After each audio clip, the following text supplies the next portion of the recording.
What's up, guys? Mason the Brock Henderson here, and this is Elementary Season 5, Episode 18, Dead Man's Tale. I apologize in advance if I yawn throughout this review, but God, this episode put me to sleep.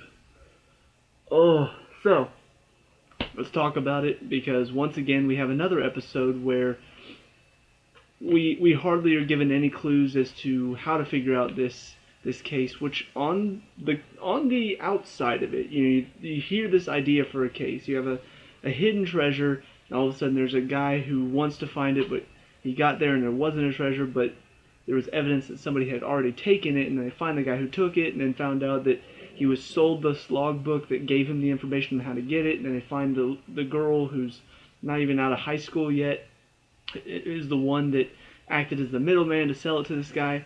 And so they're finding all this stuff out. I'm like, this is an interesting case, but they're finding stuff out. Again, they're the ones doing it. I'm watching them as they just figure stuff out off screen, and just the information is coming to me after the fact.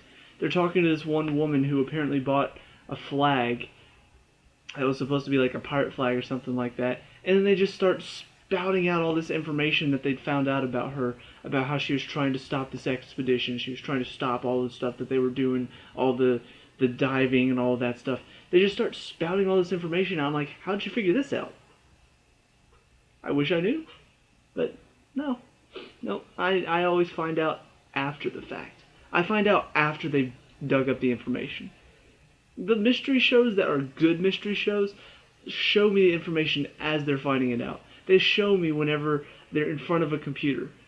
They don't let me see as they're talking to one of the suspects. Oh, guess what we looked up about you earlier, like 5 hours earlier, off screen, that the audience didn't get to see at all.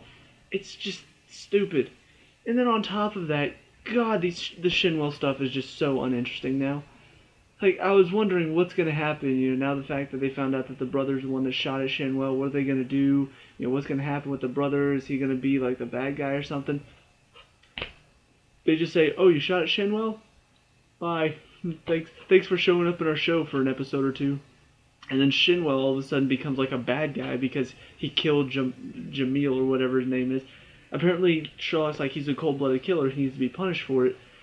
And he's trying to question him, and he's just like, I'm not the one who killed him, and then I am the one that killed him, and then he's just going back and forth. And at the end of the episode, probably the most frustrating thing in this entire episode, twice,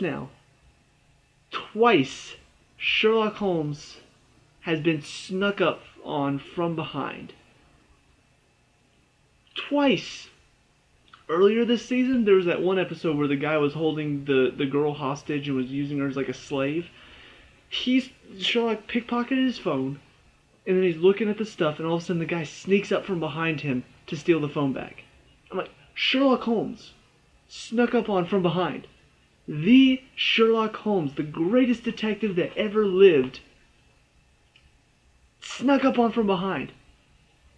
Twice now. He's walking down the street, talking to Joan, scared my dog away because I'm angry now, snuck up on and just smacked over the head by Shinwell. And Shinwell's just kicking the crap out of him, threatening him, saying, I'm taking down SPK, nobody's going to stop me.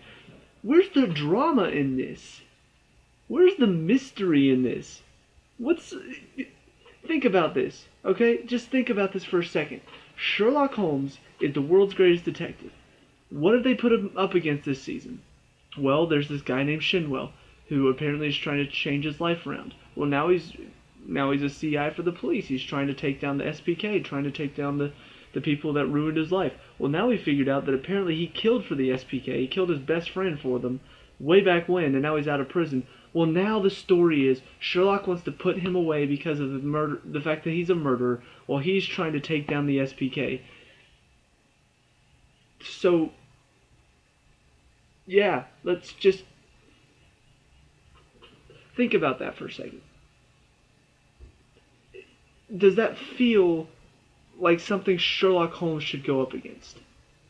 Does that feel like a story that Sherlock Holmes would go through? If I were to take one of Arthur Conan Doyle's books right now and to flip it open, would I find a case involving this random guy who is a part of the SPK, or a part of some random gang, trying to take them down, but he murdered somebody way back when. Like, way, way back when. He's already done his time in prison. God, it's just such a stupid story. I mean, really. Who thought that this would actually be interesting? Maybe this would be interesting on if it was just some random cop or something like that was doing all this stuff. But this is freaking Sherlock Holmes. You're just demoting him to a random average detective. And that's not who he is. And they just don't care.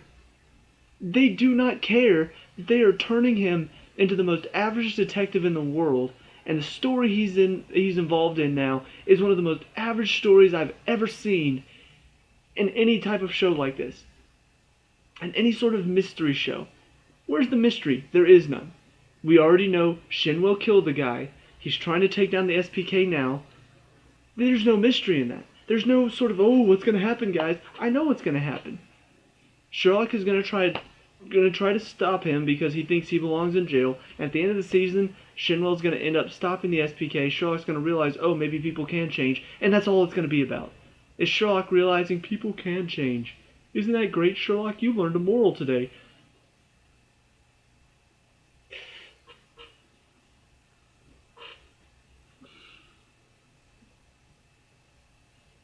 I didn't think that this show could possibly get any worse than it was already. It was already at an all-time low.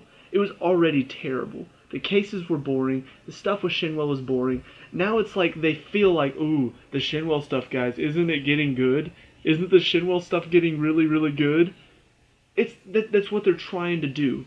You know, from the tone, from the music that's playing, all of that, I get the sense that they feel like, ooh, this is really good stuff, guys. But it's the most boring piece of shit I've ever watched. And to say that about a Sherlock Holmes show is absolutely downright despicable. And the writers of the show really need to take a hard look at themselves and say, okay, guys, what are we doing? What is the point of this? This is supposed to be a show about Sherlock Holmes. We're writing a story about gang stuff and about a guy who can hardly solve his way out of a locked room where there's a key sitting right in the door. Like, honestly, if you put him in a locked room, put the key on the table, he would take 5 minutes to say, what if that's not the right key? Hang on, let me think about this for a little bit. And then 5 minutes later, he'd pick up the key, put it in the door, unlock it, and be like, look at my deduction skills. Isn't that just amazing? And then somebody would sneak up from behind and knock him out again because he's apparently unable to see that coming. So all in all, I mean, I've already bashed this show. I've already talked about how it doesn't feel like it's Sherlock Holmes anymore. It doesn't feel like he's a great master detective or anything along those lines. The cases are boring. The Shinwell stuff is boring. But now it's like the Shinwell stuff, it feels like they think it's getting interesting, but from the outside, I'm just like, no, it's still stupid. It's still absolutely stupid and boring and contrived, and I don't feel any sort of emotional connection to this. As he's kicking the crap out of him, I'm just like, so? Who cares? Why did he even sneak up from behind him in the first place? That doesn't make any sense. But now he's talking about, oh, you're not gonna stop me. I'm gonna take down SPK. Okay. So why should I feel emotionally invested in this if you're gonna do something good unless Sherlock stops you? That actually felt kind of good. Felt like, I don't know, felt like taking my rage out on something actually really helps a little bit. I'm gonna find a punching bag. So, let me know what you guys think down in the comment section below. What did you hate and not like about this episode? Let me know. We can talk about and discuss all the good stuff. Leave a like and subscribe for future Elementary reviews. I'll see you at the next one. Peace out.